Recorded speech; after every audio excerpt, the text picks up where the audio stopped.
What's happened to markets lately is really too complex to explain in this way, but you do need to be 3 steps ahead, and maybe that's one way of dealing with it. This is the Moneymakers. I'm Bruce Whitfield. Tonight, I'm joined by David Silverstein, Chief Executive of BMGI Global. He's all the way from Colorado to explain the philosophy that if we don't think 3 steps ahead, we forfeit the opportunity to manage the future. He's an ambitious kind of guy. Manage the future. How do you possibly manage the future? You accept that there are many possible futures.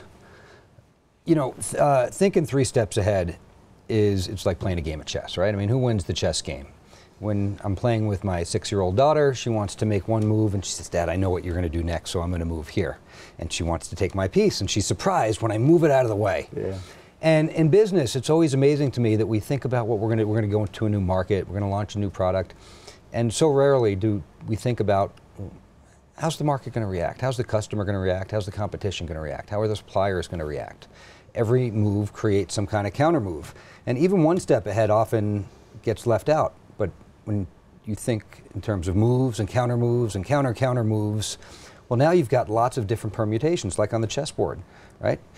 You can go this way, you can go that way, and so you've got to consider there are many possible futures. When you think 3 steps ahead and you think there's only one future, you get it wrong every time. No, fair enough. Okay, but how do you think 3 steps ahead when there are multiple futures? In a chess game, I get you, I understand, but the chessboard is finite. It's got 64 squares. There are 32 pieces at the start of the game, and those pieces diminish, and players try to outwit one another. There are only 2 people in the game. That's right. In the world of business, the chessboard is bigger, more complex, and the board isn't just made up of black and white pieces. There's lots of grey as well. I think that's right. I mean, the first thing is just recognizing that we live in a whole lot more complicated world than we like to think. I think there's a lot of denial that goes on out there because as some people say, well, that just gives me a headache to have to think about all of those possibilities. But then it demands talking to lots of people. And it's the scenario analysis. You know, what might happen? It's the role playing. Is there not a risk here of overthinking things? I mean, so many executives you talk to say, we have got a great product. We have made this widget. Our customers are going to love it. Right. It's instinct. And they go. And some will succeed and some will fail. And the failure rate for new products is 90%. Yeah. Right? We know what happens. Yet, do you ever hear anybody say, we're going to launch this new product, we know there's a 90% chance of failure? They never do, right? We've got this, you know, one of the things I talked about in here is optimism bias. We like optimistic people, but in business, it can be a dangerous thing because that's what leads to the denial. But so many companies are structured in a way that doesn't allow them to think 3 steps ahead, to create the scenarios, because the moment you are the one in the room who sticks up your hand and says, you know, what happens if X, Y, and Z don't happen in that sequence, or actually A, B, and C happen, then suddenly you're not a team player. Yeah, I think you're right. There's high risk there. That's right. You've got the group think, and so there is certainly an element of cultural transformation that has to happen to be willing to think about what might go wrong, because something always does. But the company, the organization, the team that thought 2 and 3 and 4 moves ahead, they're usually prepared for it. And that's what, you know, strategically running a business is about today, right? It's about adapting, bobbing, weaving. You know, the academics like to use all kinds of different terms.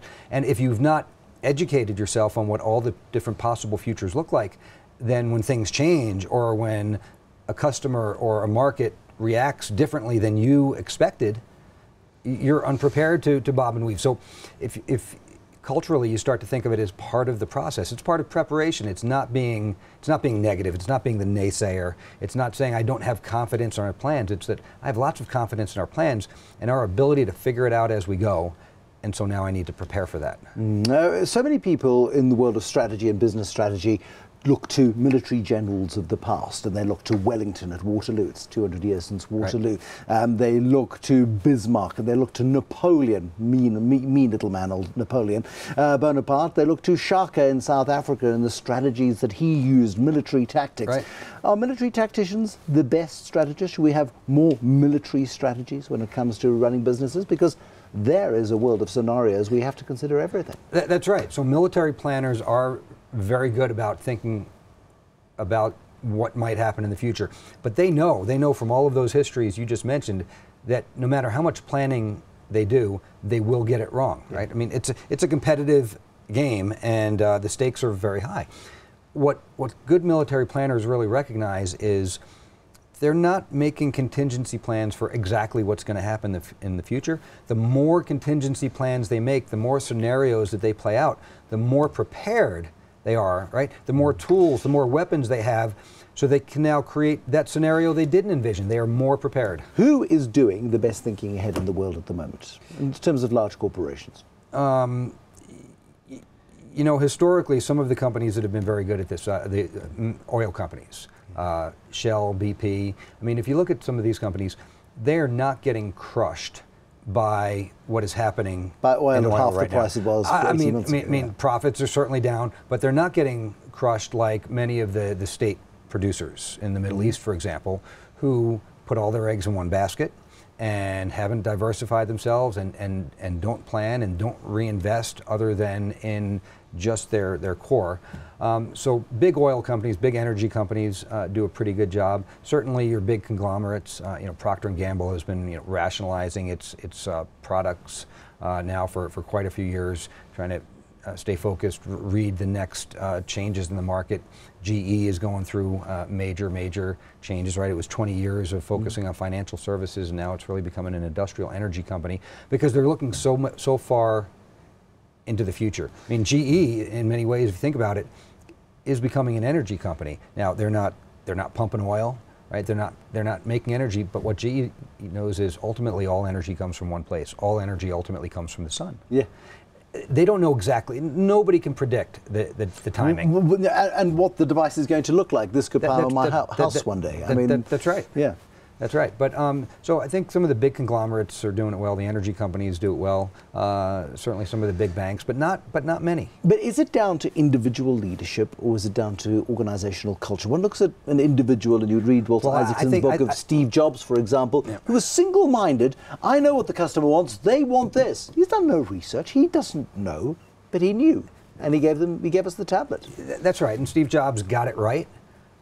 Most get it wrong, though. But we don't know that Steve Jobs would have gotten it right over and over and over again. No. Apple's only ever really had 2 generations of product. There was the Mac back in the 80s, right? And the company tanked in the 90s, and then the iPod, which has led to its current generation product. Now, when you've got the kind of money Apple has, there's a lot of investment that goes on behind the scenes. Apple is very secretive about it, so we don't know what else. You can make billions of mistakes and nobody will ever know. Take a look at a company like Google. Everybody's very impressed with Google and Google's innovation. Google hasn't proven it's an innovative company.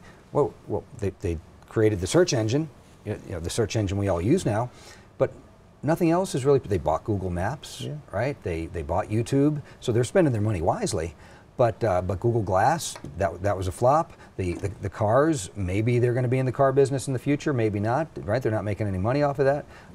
They've shut down their policy. They used to have that 3M-like policy where all the engineers could take 10 or 15% of their time to do whatever they want. You know what they did? They very quietly in 2011, they kind of took that away. It got a lot of fanfare when they said we're going to do this, and they very quiet because it wasn't producing anything. So would Steve Jobs have created the next? Now, the iPhone's going to carry Apple for a long time, and now they've got us all hooked with iTunes, so we're stuck with them, right? But that's thinking 3 steps ahead because look what happens to the other phone companies. You switch. You used to switch from a Nokia to an Ericsson to a Motorola because it was easy to switch. It's hard to switch with Apple because you're stuck with the. So that's thinking 2 and 3 steps ahead. How do we stop that customer churn? Yeah, you're here in South Africa to talk to executives. What does your research tell us about South Africa's ability to think ahead? Well, so I actually find the companies in South Africa. There's a lot of really good thinkers here. There's a lot of very smart people. I find culturally there's a lot of innovative thinkers here in South Africa. But South Africa's got some really tough challenges that even the smartest are having trouble overcoming. One of the things I'm trying to talk to folks about while I'm here is actually corruption and the importance of thinking 3 steps ahead to defeat corruption. Our corruptors are 3 steps ahead, and that's the trouble. We would be 6 steps ahead, possibly. That's right, but every time we try to fight corruption, we make it worse because of the fact that we're not. I'll give you a really quick example. So I'm working with one of the local government hospitals here, and people are supposed to get a referral before they come to the hospital, a referral from the clinic. So you've got a mother who wants to take care of her child. and she doesn't trust the care at the clinic, so what does she do? She kind of bypasses the system. Yep. That's a form of corruption, so she's cheating the system a little bit. She shows up at the hospital and plays dumb, but she's not breaking any laws, right? So, but the hospital winds up overcrowded, so what do? We'll put in place more rules. Now we say, maybe instead of just a referral, maybe we've got to have 2 signatures on there. So we've got more rules, more regulations, it takes more time, things are slower, but now it's harder for her to just cheat. She's got to get the slip, she's got to get 2 signatures on it. Maybe you forge the signatures, right? So now you're starting to cross that line, and so we create more rules and regulations, action, reaction, move, counter, move. We didn't think, well, what happens now? We tighten up even more. We start really enforcing that, and you just can't get that referral if you don't need to be at the hospital. She figures out, well, maybe if I offer this doctor or this midwife 100 Rand, maybe they'll just sign the thing for me. So now we've crossed into the world of, somebody's taking a bribe, right? But it starts with not trusting the system, not trusting and working around it. Now what happens? Somebody just got paid 100 Rand to sign their name. They say, I can probably charge everybody 100 Rand. So now it starts to become systemic. Eventually their boss learns they're doing, they're saying, look, if you don't give me half the money, I'm going to fire you. How long have you lived here? Yes. but here's what happens. We try to fix that with more rules and more regulation and more policing. And then what that leads to is more sophisticated ways to circumnavigate the system. And so you will never, ever defeat corruption if you don't go to the core. How do you beat it by being 3 steps ahead then? Well, so you have to know that if I don't fix the problem in the clinic in the first place and give people trust in that clinic, then they're going to work around it. And when I put in place a rule, right, that's 1 step, and I think that's just going to work, and they're going to go around it again. 2 steps ahead, I tighten it up, and now it becomes a crime. 3 steps ahead, it's become a criminal enterprise, right? And so it is anticipating that move and counter move and saying, you know what, I could have fixed this all a whole lot easier if I would have just fixed the core problem. Stick around long enough, and you'll be a very busy man in South Africa. I think there's a lot of great opportunity, but it's not just South Africa. This is true in every country where there is rampant corruption. It all started with some honest person trying to work around the system, and as they do, then somebody takes advantage of them, and a system of corruption evolves. David Silverstein, thank you for coming in. Nice to see you. David Silverstein is Chief Executive of BMGI Global in studio from Colorado, where he is consulting to South African government, to government departments, and also to South African corporates. Thank you for watching. There'll be more Moneymakers tomorrow. Problem solvers too. Till then, good night.